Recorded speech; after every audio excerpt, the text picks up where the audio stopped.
তার মানে আপনি শুধু সিলেক্টেড হলেন to be one of them আল্লাযীনা ইউবাল্লিগুনা রিসালাতিল্লাহ। ব্যাপারটা একটু ভিমরি খাওয়ার মতো না ব্যাপারটা? কিন্তু তখন আল্লাহ তো বলবেন যে আমি স্পষ্ট করে বলে দিয়েছি, কোনো ঘাটতি তো আমি রাখিনি। এখন এটা সকলের জন্য না, কথাটা বুঝছো? যেন মোস্তাক ভাই যদি বলে আমার এটা সাবজেক্ট না, বলতেই পারে, কথাটা বুঝছো তো? এইরকম যারা যারা সাবজেক্ট মনে করবে এটাকে দায় না, যে নিজে দায় নেবে এটাকে, তাকে বলা এই কথাগুলো। তাহলে দেখো এখানে হুয়াল্লাযী ইউসাল্লি আলাইকুম ওয়া মালাইকাতুহু লিইউখরিজাকুম মিনাজ-যুলুমাতি ইলান নূর। আমি এই পর্যন্তই শুধু পড়বো যে বিশ্বাস আমার আছে, স্মরণ আমি করি আল্লাহকে অনেক বেশি বেশি করে, সকাল সন্ধ্যা আমার যে ডিউটি নিত্যকার কাজ সেটাও আমি করে যাই, যথারীতি আমি করে যাই। এখন আল্লাহ আমাকে সংযোগ দেবেন। কেন দেবেন? এখনো বহু অন্ধকার, অনেক অন্ধকার আমার মনে আছে,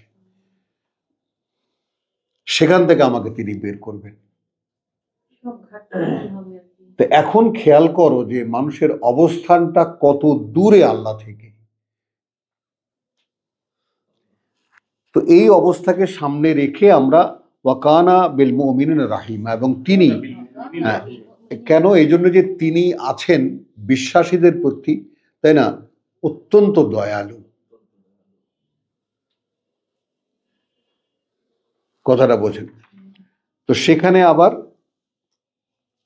আমরা এবার আসি, হ্যাঁ, সেই 56তে, যেটা আমাদের আজকের কোর্স। ইন্নাল্লাহা ওয়া মালাইকাতাহু ইউসাল্লুনা আলান নবী।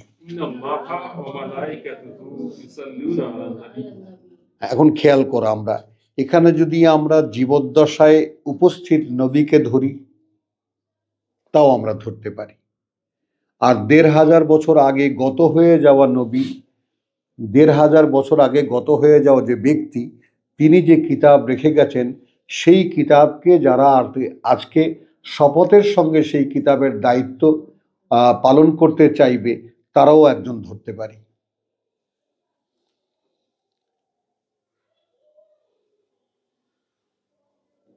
কথাটা আবার বসাও মাথায়।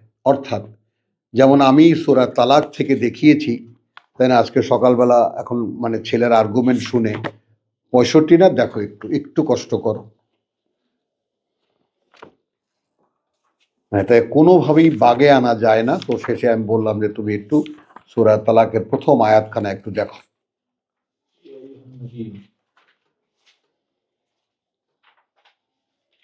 যারা যারা দূরে আছে তারাও আশা করি আমাদের সঙ্গে সঙ্গে কিতাব নিয়েই চর্চা করেন। ইয়া আইয়ুহান নবী, সম্বোধন সিঙ্গুলার, এক বচনে। ইযা তাল্লাকতুম আন-নিসা, কেমন করে বহু বচন হয়ে গেল? তাহলে এই নবী কি?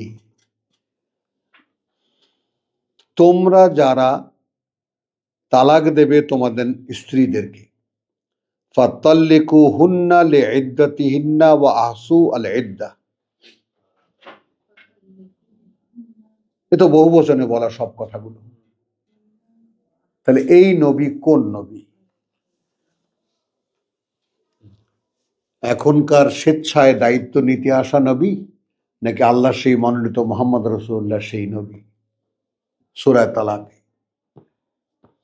এইটা আমার বড় একটা খুঁটির মতো একটা দলিল, যে আমার এই যে আমি যে কথাটা বলি তোমাদেরকে, খুব অবলীলায় বলি কথাটা, এটা আল্লাহ তাআলা, আমি মনে করি না যে এটা আমি আমার নিজে থেকে বুঝে বলি কথাটা। এই বোধ আল্লাহই আমাকে দিয়েছেন যে তুমি যদি সূরা হজের পর থেকে নিয়ে শেষ পর্যন্ত কোরআনটাকে লক্ষ্য করো, তাহলে একজন মানুষকে কি করে রেসালাতের দায়িত্ব নিতে হয়, কি হলে সে আল্লাহর কাছ থেকে দায়িত্ব পাবে, তার একটা শিক্ষা প্রশিক্ষণ চলেছে কন্টিনিউয়াস। তো এখন আমি সূরা তালাকের এই প্রথম এটা দেখালাম, যে আরো আছে, ইয়া আইয়ুহান নবী ইযা তাল্লাকতুমুন নিসা। তাহলে এখন খেয়াল করো, তাহলে এখন ব্লান্ডারটা কোথায় হয়েছে? ইতিহাস কিন্তু এখানে একদম ফেটে বার হয়ে আসে, যে মুহাম্মদ রাসূলুল্লাহর যে কজন শিষ্য তিনি এই পৃথিবীতে রেখে গেছেন, তারা যদি ঠিক মতো আল্লাহর কাছ থেকে পাওয়া ওহীর চর্চা তারা করতেন, তাহলে একজন আছেন, একজন পাকিস্তানি লোক উর্দুতে লিখেছেন, তাহলে এই পৃথিবীতে এমন কোনো গর্তও থাকতো না যেখানে এই আয়াত পৌঁছে না যেত।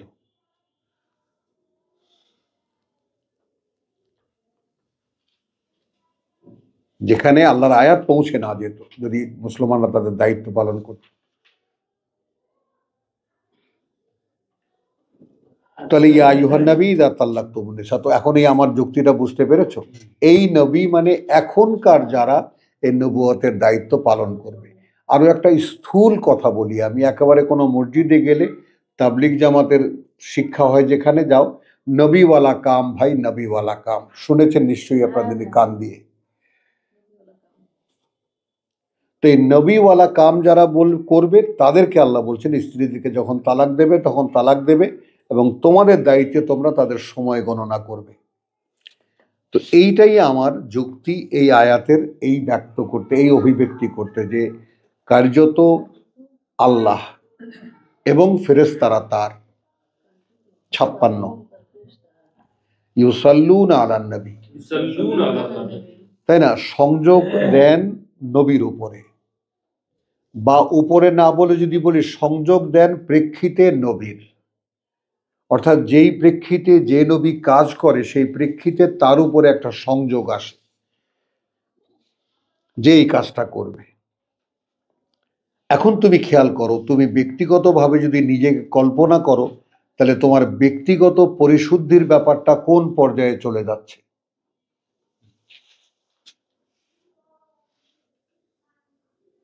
সেখানে তুমি দেখো তোমায় কি খেতে বলেছেন, কিভাবে চলতে বলেছেন, কিভাবে ঘুমাতে বলেছেন, এটাকে আমরা দেখেছি যে পিঠ লাগে না তাদের বিছানায়। তো ইন্নাল্লাহ, কার্যত আল্লাহ এবং তার ফেরেশতারা সংযোগ স্থাপন করেন, সংযোগ দেন উপরে নবীর। ইয়া আইয়ুহাল্লাযীনা আমানু, ওহে যারা বিশ্বাসী, সাল্লু আলাইহি, তোমরা সংযোগ করো, তোমরা সংযুক্ত হও তার সাথে। অর্থাৎ নবীকে আল্লাহ সংযোগ দিয়ে কি বলেছেন, তোমরা সংযুক্ত হও তার সাথে। ওয়াসাল্লিমু তাসলিমা। তাহলে এখানে কিন্তু ওই ব্যক্তি পূজনীয় হলো না, ওই ব্যক্তি আল্লাহর কাছ থেকে কি সংযোগে পেয়েছেন সেটা যখন বলে তোমরা তার সাথে সংযুক্ত হও। খুব কঠিন, খুব সহজ একটা কথা, কিন্তু যেহেতু আমরা অভ্যস্ত নই, আমাদের মাথার মধ্যে সম্পূর্ণ ভিন্ন একটা চিত্র বসানো আছে, ওইটা ভেঙে এই কথাগুলো ঢোকানো যাচ্ছে না। আমরা সম্পূর্ণ বিপরীতমুখী দুটি কথা, যে আল্লাহ তোমাদের উপরে ফেরেশতার, আল্লাহ এবং ফেরেশতারা দরুদ পাঠান নবী, মানে কি দরুদের?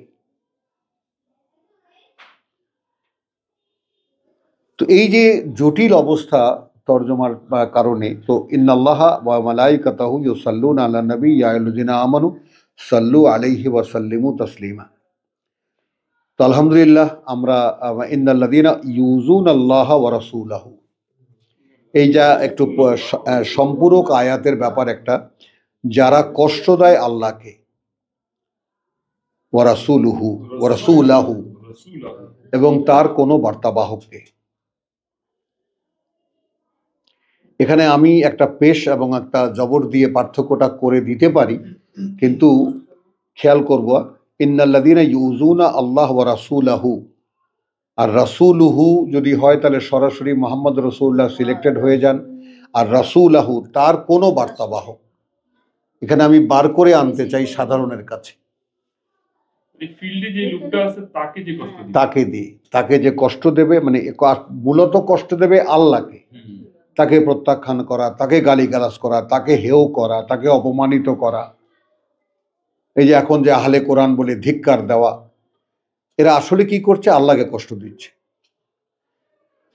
লানাহুমুল্লাহ, অভিশপ্ত করেন আল্লাহ তাদেরকে, ফিদ দুনিয়া ওয়াল আখিরা, এই পৃথিবীতে এবং পরকালে, ওয়া আ'আদ্দা লাহুম, এবং আয়োজন করে রেখেছেন তাদের জন্য আযাবান মুহিনা, শাস্তি চরম লাঞ্ছনার। তো আলহামদুলিল্লাহ, এইখানে এসে আমরা আমাদের এই প্রথম অধ্যায় শেষ করলাম।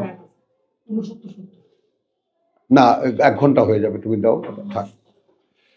আলহামদুলিল্লাহ, ওয়া মা আলাইনা ইল্লাল বালাগ ওয়া মা তৌফিক ইল্লা বিল্লাহ। বিসমিল্লাহির রহমানির রহিম। আমাদের শব্দ চর্চা আমানু। আমরা একটা জিনিস একটু কাছে দূরের ভাই বোনদেরকে একটু স্মরণ করিয়ে দেই, আমরা এই শব্দ চর্চাগুলো করি কেন। যেমন এই আমরা যে পড়ছি, সেখানে দুটো টার্ম দেখবেন, আল্লাযীনা আমানু, ইয়া আইয়ুহাল্লাযীনা আমানু। তো আল্লাযীনা আমানু মানে যারা বিশ্বাস এনেছে, আর ইয়া আইয়ুহাল্লাযীনা আমানু অর্থাৎ আল্লাহ সরাসরি তাকে বলছেন যারা বিশ্বাস এনেছে। এখন একটু মানে ব্যাপারটা যেমন মনে করা, তারপর চিন্তা করা, ভাবা এবং ফিল করা। তো এই ব্যাপারটা একটু লক্ষ্য করেন যে যদি কোরআনের সঙ্গে কোনো বিশ্বাসীর সম্পর্ক না থাকে, তাহলে এই কোরআনে অজস্র কথা আল্লাহ রাব্বুল আলামিন সরাসরি সেই বান্দাকে বলেছে, যে বান্দা বিশ্বাস করে যে আমি আল্লাহকে বিশ্বাস করি। একটা সাধারণ মানুষ মনে করেন, একজন সাধারণ মানুষ দাড়ি টুপি রাখে, নামাজ পড়ে, বা সে তাকে বিশ্বাস সম্পর্কে সে যতটুকু জানে অতটুকুতে সে অন্তত, এটা আমি গ্রামেও দেখেছি, মাঝি মাল্লা এটা সেটা ক্ষেতের কৃষক, যে আমরা আল্লাহ বিশ্বাসী, আমরা আল্লাহরে বিশ্বাস করি, খুব জোর করে ব্যাপারটা ক্লেম করে। তো এই যে ক্লেমটা, সেই ক্লেমটার উত্তরে আল্লাহ যখন বলেন যে ইয়া আইয়ুহাল্লাযীনা আমানু, ওহে সে বা ওহে তারা যারা আমার প্রতি বিশ্বাস এনেছ, এই যে এর পরে যে কথাগুলো থাকে সরাসরি আল্লাহর, লক্ষ্য করতে হবে, বুঝতে হবে, ভাবতে পারতে হবে, চিন্তা করতে পারতে হবে এবং এটা ফিল করতে পারতে হবে। মানে কোরআনে আপনি যে এসেছেন, এরপরে আপনি এখানে থাকবেন এবং এটা নিয়ে যে আপনার অনেক কিছু করার আছে, এই ব্যাপারটা আপনাকে বুঝতে হবে। আর না হলে এই যে অজস্র কথা আল্লাহ যারা তাকে বিশ্বাস করে বলে দাবি করে তাদেরকে বলেছেন, সেই কথাগুলো তো কেউ কোনো মাধ্যমে তো সেই কথাগুলো আসে না, যে ভাই তুমি যদি আল্লাহকে বিশ্বাস করে থাকো তাহলে এই কথাটা আল্লাহ কোরআনে তোমাকে এইভাবে বলেছেন। মানে কত বড় ক্রাইসিসের মধ্যে এই বিশ্বাসীরা আছে এই পৃথিবীতে। এই যে কোরআনকে আমরা, ধর্মীয় সমাজ বা ধর্মীয় নেতৃত্ব কোরআনকে সম্পূর্ণ একটা ফালতু করে ফেলেছে, পড়লে সওয়াব আছে, না পড়লে গুনাহ নেই, এত বড় দায়িত্ব নিয়ে। তো এটা তো আল্লাহ বলেছেন যে তারা তো তাদের বোঝা বহন করবেই, যেদিন আবার দাঁড়াবে সকলে আমার সামনে, আর তাদের বোঝার সঙ্গে আরও অনেক বোঝা যাদেরকে তারা মিসগাইড করেছে। তো এই মিসগাইডেন্সের ব্যাপারটা, মানে আমানু ব্যাপারটা এত দীর্ঘ কোরআনে, কিন্তু আমরা ধৈর্যের সঙ্গে যদি একটু শুনি তাহলে আমাদের উপকারটা এই হবে যে আল্লাহ তাআলা, আমরা যদি বিশ্বাস করি যে আমি আল্লাহকে বিশ্বাস করি, তাহলে আমাকে সরাসরি কিছু কথা আল্লাহ বলেছেন যেটা আমি জানি না, বা এটা জানার কোনো সোর্স ও ধর্মীয় উপায়ে নেই। ধর্ম যে স্ট্রাকচার তৈরি করেছে, ধর্ম যে অবকাঠামো তৈরি করেছে, তার কয়েকটা আনুষ্ঠানিকতার উপরে, তার মধ্যে সরাসরি আল্লাহ কিছু কথা বলেছেন এইরকম কোনো ইঙ্গিতও নেই, তাই না? ধর্মীয় সমাজ বা ধর্মীয় নেতৃত্ব আল্লাহর ব্যাপারে যা বলে দেন ওইটাই ফাইনাল, কিন্তু এই কিতাবে অজস্র কথা আছে আল্লাহ সরাসরি তাদেরকে বলেছেন যারা তাকে বিশ্বাস করে বলে দাবি করে। তো এইখানে আমরা সূরা আহজাব এখন চলছে আমাদের, আমরা এখন 56তে আছি, যেটা দিয়ে আমাদের সমস্ত মিলাদ হয়, ওয়াজ মাহফিলের সূচনা হয়, তাই না? যত মোল্লাদের মুখে ঠোঁটের আগায় থাকে এই আয়াতখানা, বিশেষ করে ধর্ম ব্যবসায়ী মোল্লা যারা। তো বিসমিল্লাহির রহমানির রহিম, আমরা আয়াতখানা পড়ছি আগে। ইন্না আল্লাহ ওয়া মালাইকাতুহু ইউসাল্লুনা আলান নবী।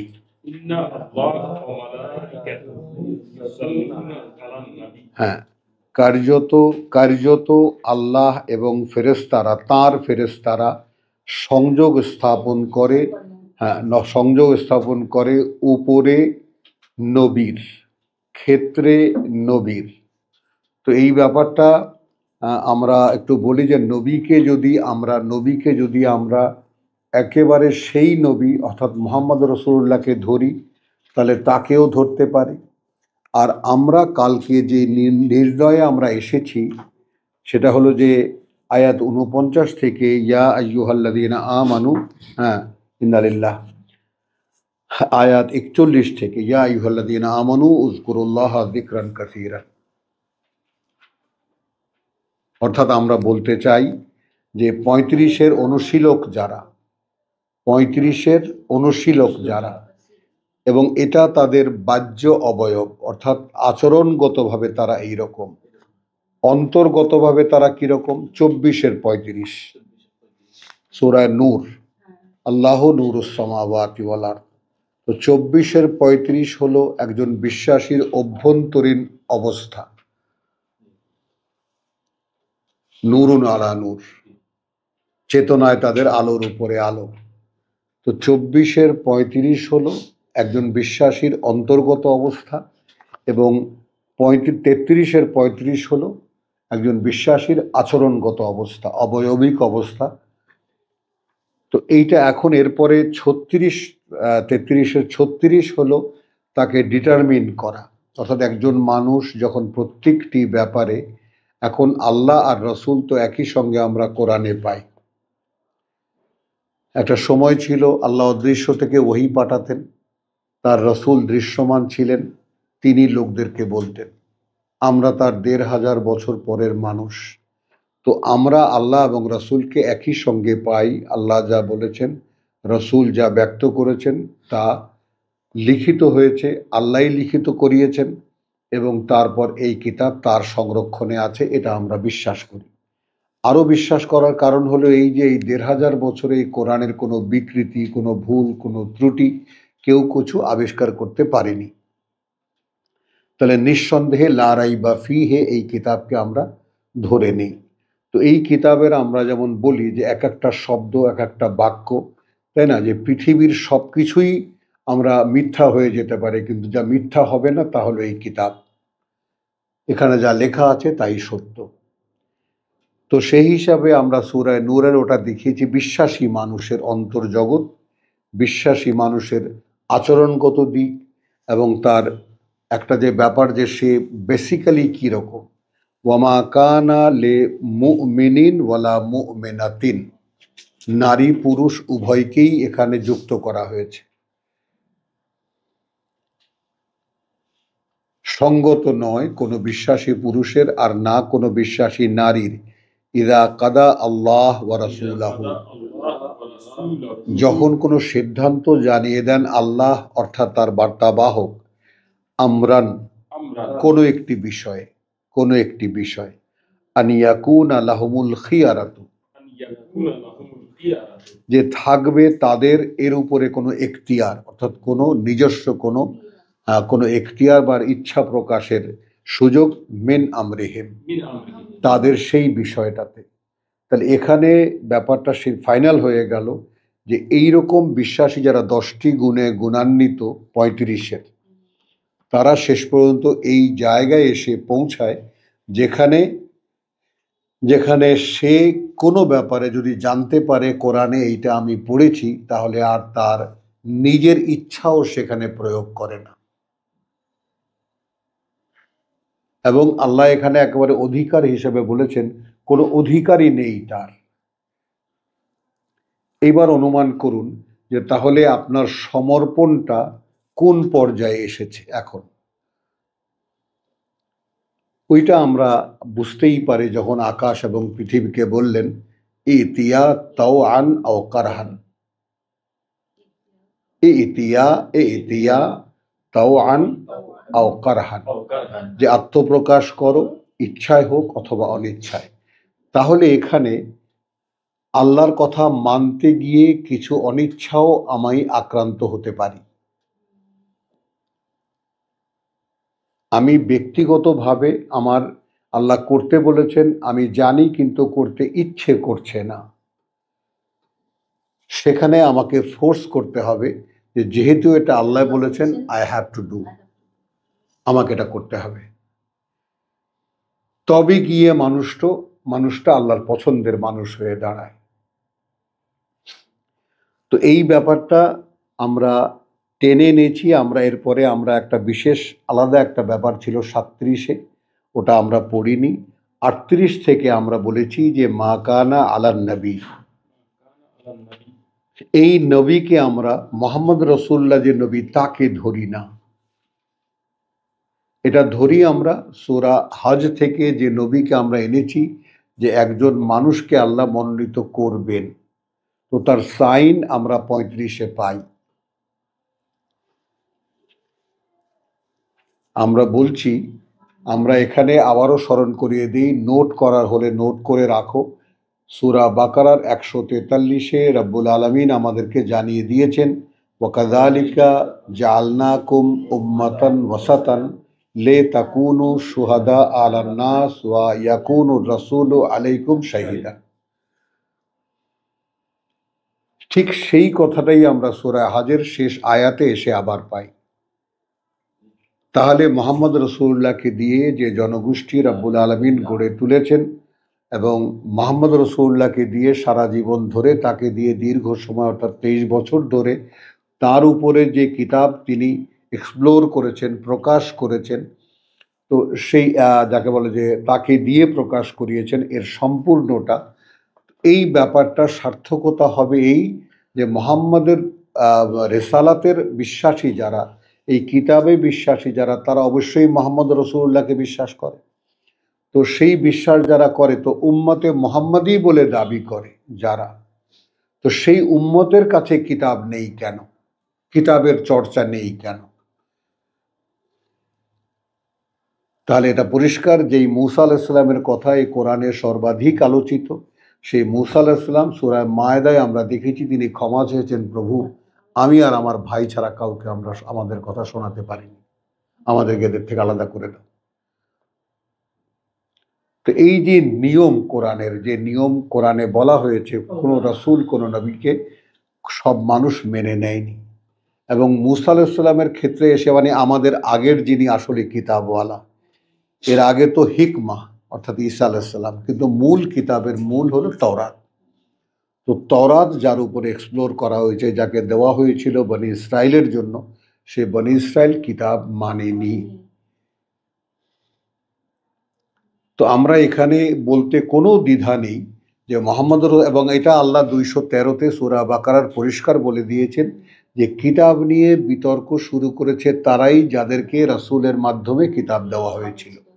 এই কতগুলো চিরন্তনী যে কথাগুলো আমাদেরকে আল্লাহ তাআলা জানিয়ে দিয়েছেন এই কিতাবের মাধ্যমে।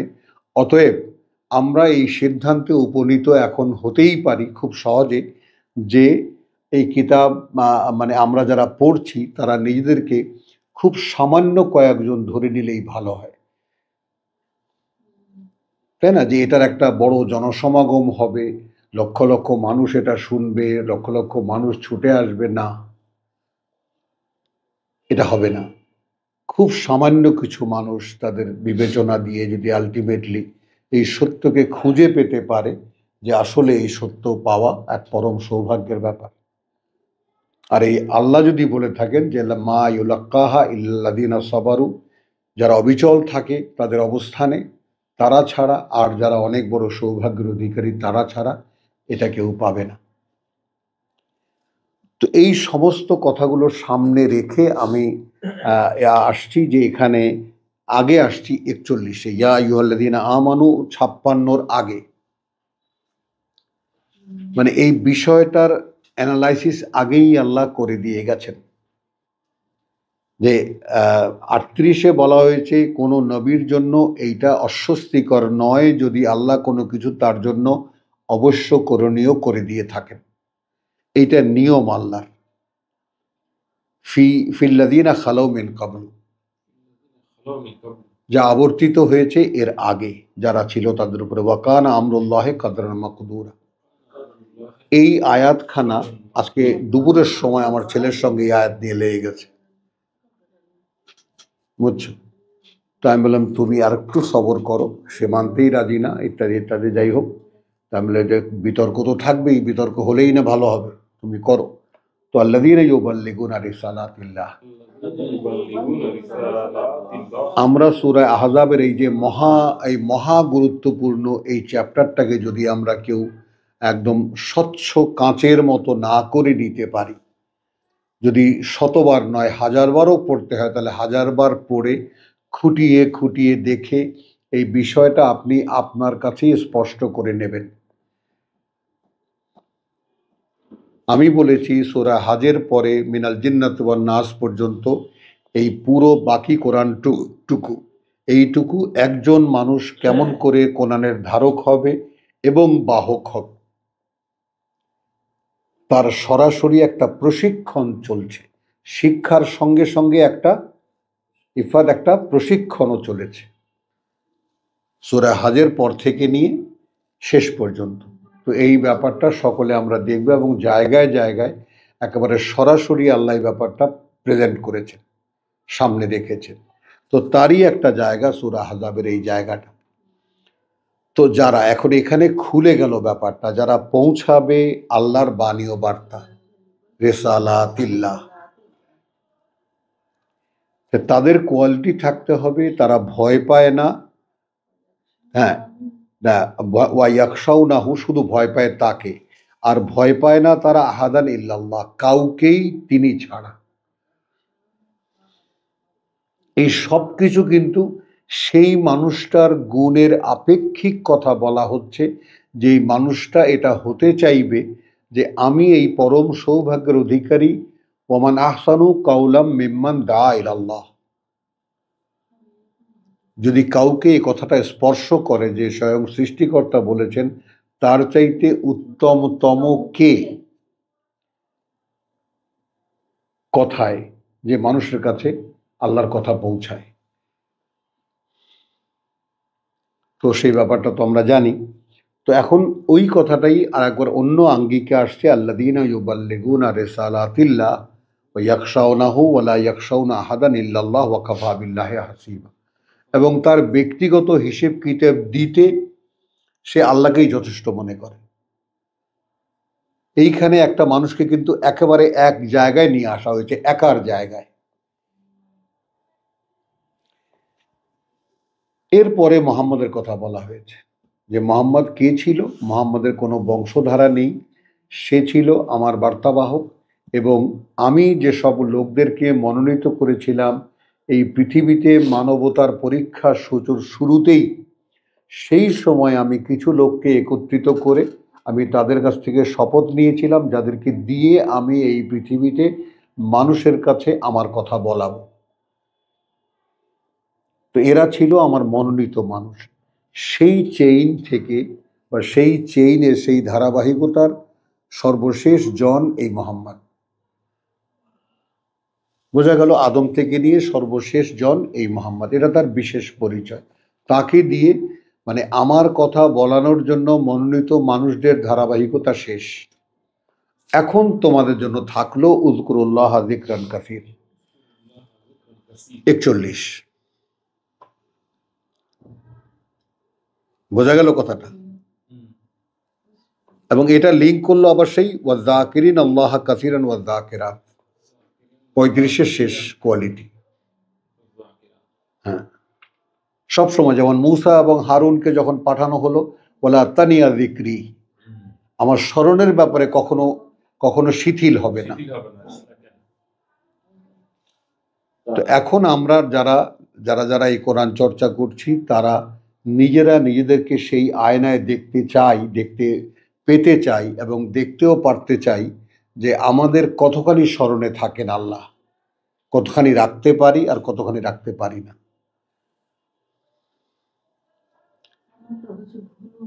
হ্যাঁ, তো এখন আসো ইয়া আইয়ুহাল্লাযীনা আমানু উযকুরুল্লাহ যিকরান কাসীর ওয়াসাব্বিহুহু বুকরাতান ওয়া আসীলা।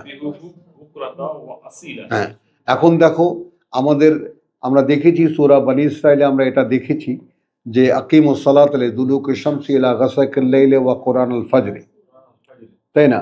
আবার ওয়া মিনাল লাইলি ফাতাহাজ্জাদ বিহি নাফিলাতান লাকা, যারা রিসালাতের কাজ করবে।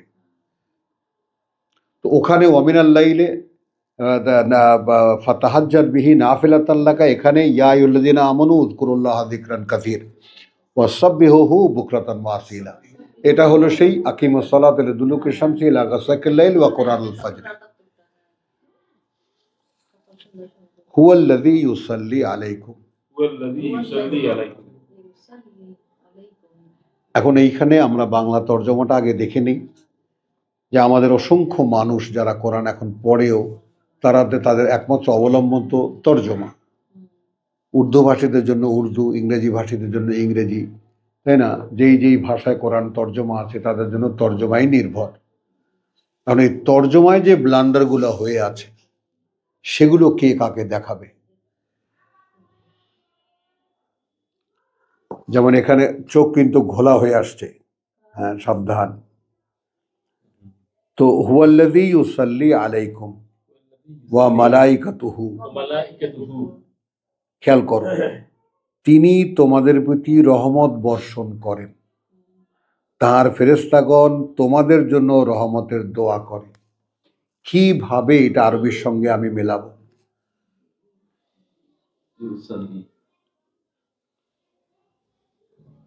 কিভাবে? আমি 56 যেটা একেবারে বিশ্বখ্যাত আয়াত, ওইটা আলোচনার আগে আমরা কালকে যেটা আলোচনা করেছি আবার আমি একটু সামনে রাখতে চাই, যে এই বাংলা তর্জমার সাথে অ্যারাবিক এই টেক্সট, মূল টেক্সট, এর সাথে কিভাবে মেলাবো? হুয়া আল্লাযী, সেই তিনিই, অর্থাৎ যাকে তুমি স্মরণ করছো, যার তুমি সাব্বিহু করছো সকাল বিকাল,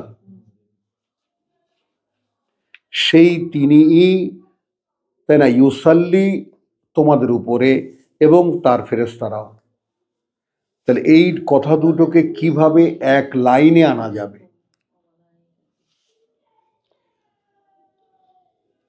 তাই না? এখন এখানে আমরা সূরা হাজের সেই 75 আয়াত যদি আনি, তাহলে আমরা মিলিয়ে দেখতে পাই, আল্লাহু ইয়াস্তাফি মিনাল মালাইকাতি রুসুলান, আল্লাহ বাছাই করে মনোনীত করেন ফেরেশতাদের মধ্যে থেকে তার বার্তাবাহক, ওয়া মিনান নাস। তাহলে এখানে আগে মনোনীত হয় ফেরেশতারা। কোন ফেরেশতাদেরকে দিয়ে আল্লাহ কোন বার্তার বুঝ? এখন তো বার্তার বুঝ, বার্তা তো লিখিত, এখন তো বার্তা লিখিত, কিন্তু সেই সূরা তহার সেই 114কে একত্রিত করতে হবে, আনতে হবে এখানে, লা তাজাল বিল কোরআন হাত্তা ইউকদা ইলাইকা ওয়াহয়ুহু। তাহলে এখন কোরআন শিক্ষার সমস্ত সুন্দর একটা কাঠামো আল্লাহ দিয়ে দিয়েছেন, যে তুমি পড়বে বটে, ইকরা, এ আদেশও তার। আমরা পড়বো বটে, কিন্তু তাড়াহুড়া করতে পারবো না। আমরা বলতে থাকবো রাব্বি জিদনি ইলমা। তাহলে আমাদেরকে অপেক্ষা করতে হবে যে পর্যন্ত না সরাসরি তার কাছ থেকে এর বুঝ আসে। এই বুঝ নিয়ে আসবে ওই মনোনীত ফেরেশতারা। কোনো জটিলতা নাই, কিন্তু এখানে কোনো জটিলতা নেই, এত সুন্দরভাবে সাজানো ব্যাপারটা। শুধু এই প্লাস মাইনাস করে একটু আমাদের, যেহেতু কোরআন সবসময় সকলের মনে থাকে না, তাই না, সকলে গোটা কোরআনটাকে একটু একসাথে অ্যাট এ গ্লেন্স দেখতে পারা, এবং এইটা একটা স্বপ্ন সেই 35 বছর আগে দেখা, যে প্রভু আমি যেন একটা ফ্রেমে তোমার এই কিতাবটা আমি দেখতে পারি, এই তৌফিকটুকু আমাকে দাও, তাই না? অ্যাট এ গ্লেন্স, যেটাকে আমরা ইংরেজিতে বলি, অ্যাট এ গ্লেন্স কোরআনটাকে দেখতে পারা, তাই না? যেমন অটোমেটিক্যালি তোমার প্রাসঙ্গিক আয়াতগুলো লিঙ্ক হয়ে যাবে, মনে পড়ে যাবে তোমার। তো এই মনে পড়ে যাওয়া, মনে পড়ে তো যায় না, মনে তিনি করিয়ে দেন, তিনি করিয়ে দেন। তো এই যে অদৃশ্য জগতের সঙ্গে আমার যে যুক্তা, একদম মিলেমিশে একাকার হয়ে যাওয়া, এটাই কোরআন দেয় এটা। তো সেই কথাই বলা হচ্ছে এখানে, যে তিনি সংযোগ দেবেন তোমাদেরকে। হুয়া আল্লাহ, সেই তিনি, যার স্মরণ তুমি করলে অনেক বেশি করে, এবং যার নিত্যকার কর্ম তুমি করলে, তার সকাল এবং বিকাল করছো তুমি সকাল এবং বিকাল, সেই তিনিই সংযোগ দেবেন তোমাদের উপরে, অর্থাৎ তার ফেরেশতারা।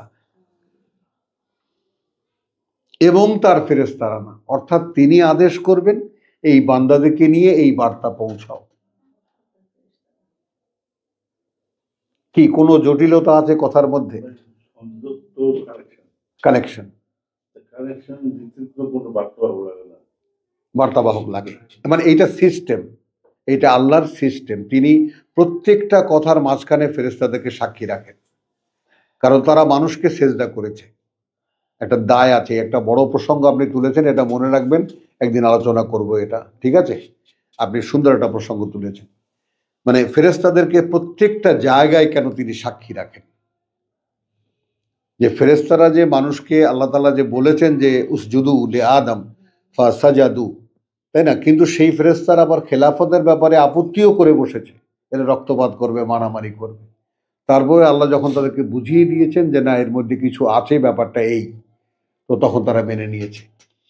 তো এখন প্রত্যেকটা, অর্থাৎ যেই মানুষটা এই কোরআন, মানে এই ব্যাপারটা আমার এখন রীতিমতো কান্না আসছে, যে এই কথাটা, এই আবেগটা তুলে দেওয়ার আপনি এমন একটা জায়গায় খোঁচা দিয়েছেন, যে গোটা বিষয়টা এমন যে আপনি অদৃশ্য জগতের সঙ্গে একাকার হয়ে যান যখন আপনি কোরআন পড়েন, একদম স্বয়ং আল্লাহ পর্যন্ত। তো এই ধারাবাহিকতা, চেইন অফ কমান্ড আল্লাহ তাআলা ফেরেশতাদেরকে দিয়ে রক্ষা করেন, মেনটেইন করেন, রক্ষা করেন না, মেনটেইন করেন। তো এটা আমরা রাখি এখন। তাহলে হুয়াল্লাযী ইউসাল্লি আলাইকুম ওয়া মালাইকাতুহু লিইয়ুখরিজাকুম মিনাজ-যুলুমাতি ইলান-নূর। এখন আমার অবস্থাটা একটু দেখেন। মনে করুন আমি এবং দেম, আমি তাদের একজন, যারা 41-এর। ইয়া আইয়ুহাল্লাযীনা আমানু। মোস্তাক ভাই, চোখের অবস্থা ভালো না, মেঘাচ্ছন্ন দেখা যাচ্ছে।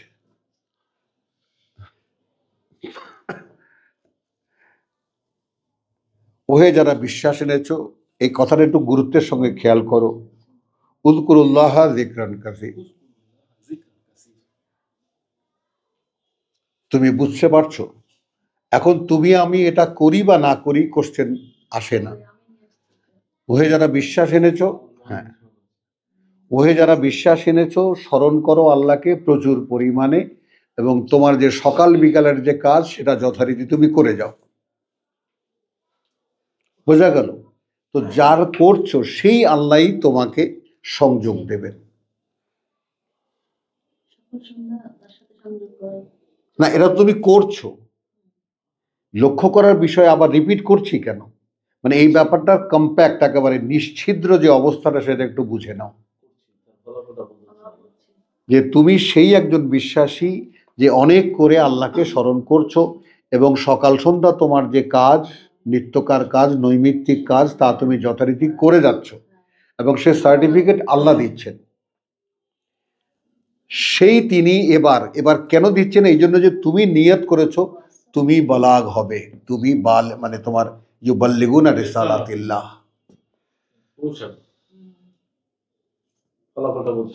না, তুমি তো নিয়ত করেছো যে তুমি আল্লাহর কথা মানুষের কাছে বলবে, করেছো না? তো যারা পৌঁছাবে আল্লাহর কথা মানুষের কাছে, তাদেরকে বলা হচ্ছে।